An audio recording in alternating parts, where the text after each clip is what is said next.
G'day avocado enthusiasts and welcome to Scott Grows an Avocado Tree. Long-time viewers of this channel might remember that sometime last year I pruned a bunch of avocado trees which I had grown in soil, and now it's time to repot them.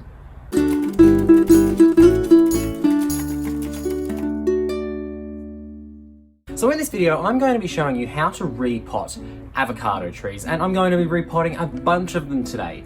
This one, you can see, is doing quite well.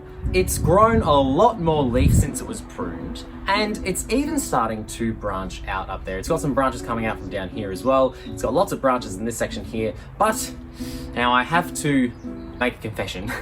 I was a little bit lazy. I probably should have repotted this a year ago. The avocados have been doing okay. Some of them have died due to neglect. Some of them have fallen over and I wasn't really watering. I was just letting the rain water them because we're able to do that when they live outside to some extent. But most of them have survived, but they've gotten quite root bound.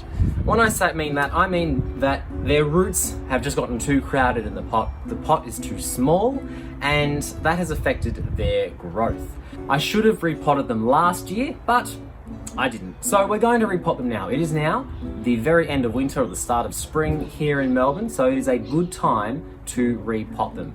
They're going to have the whole growing season ahead of them to get settled into their new pot and to start putting out lots more upward growth because their roots are going to be able to support it. So let's begin. What am I going to need? Well, I'll need the avocado tree that I want to repot. I'm also going to need a pot. Now, you might think that's not too much bigger than the pot that it was in. And you're right, but it is bigger. And the reason why I haven't gone too much larger is because I don't want to be giving the chance for pockets of water to sit stagnant in the pot. If there aren't any roots, it's more likely that water's going to sit in there and stagnate, which can become a breeding ground for fungus that can cause root rot, which is what we want to avoid.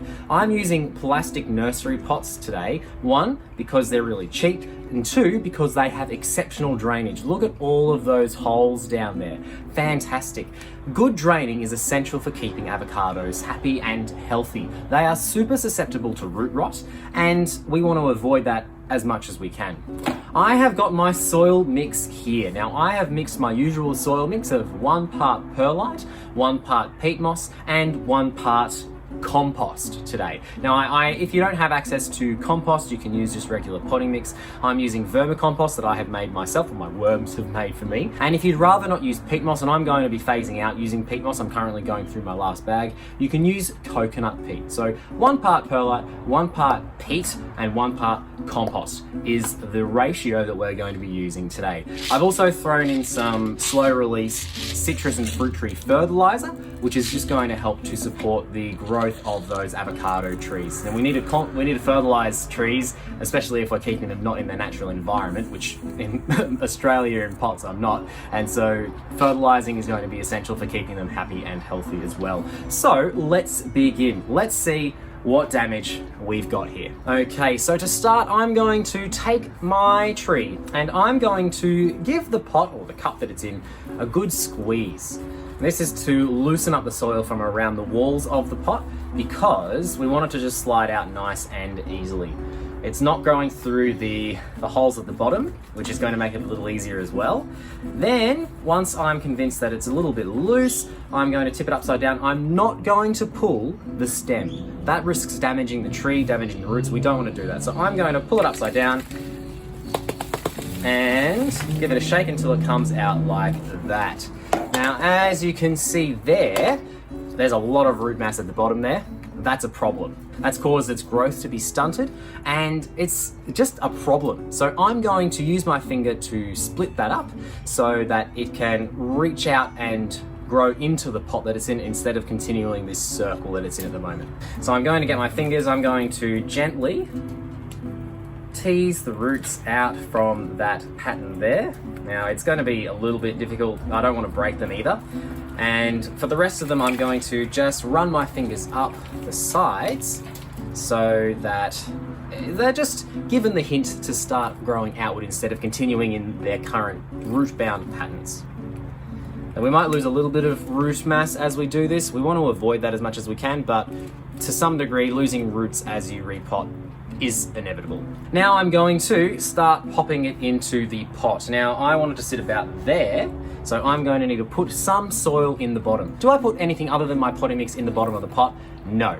That can cause other problems and we want to avoid that. So I just put the potting mix straight into the pot. It's going to drain fine. It's a really well draining mix because of all the perlite I've got in there, and it's a really well draining pot because of all the holes. So I don't need to add anything else to try and encourage draining. So I'm going to put a layer in the bottom. Now I'm using a trowel to do this. You can use your hand, just make sure you wash your hands really well afterwards, because when you're dealing with compost there are lots of bacteria which you don't want to be ingesting. Once you are happy with the amount of soil that's in there, you can place the tree in there. Now lots of people have asked me if you should bury the seed.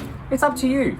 The seed can be partially submerged, which is probably what I'm going to do, or it can be fully submerged. It doesn't actually matter. So long as the roots are underground and the tree is above ground, you'll be fine. Now I'm going to backfill the rest of the pot. So making sure that the soil is filling up all of the gaps all around the tree.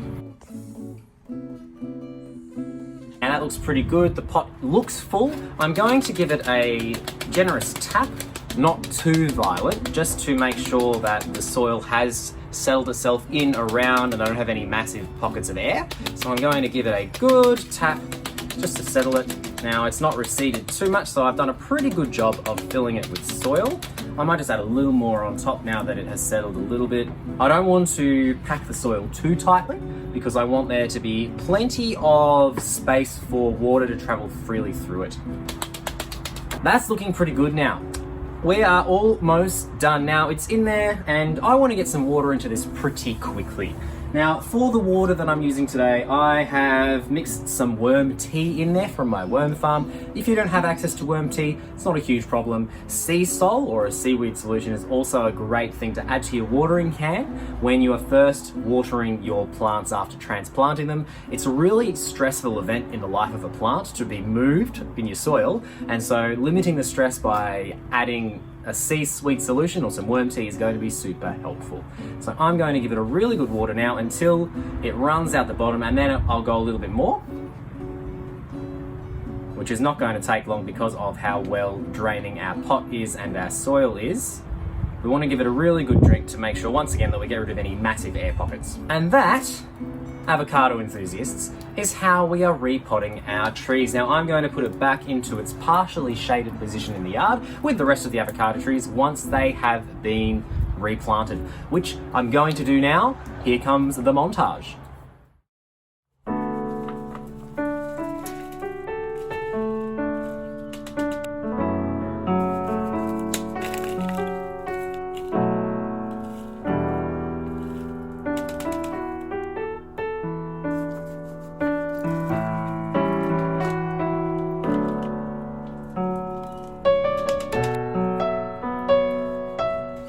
Check out those roots. They'll be much happier in a bigger pot.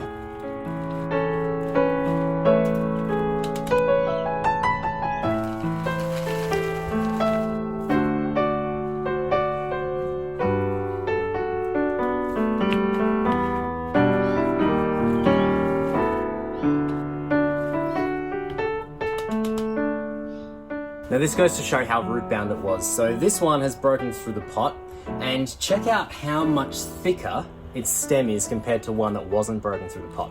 This tree wants to grow much bigger. So that just goes to show how much bigger these should be for being 18 months old, but because I didn't take action, they're a bit stunted. But we can sort that out.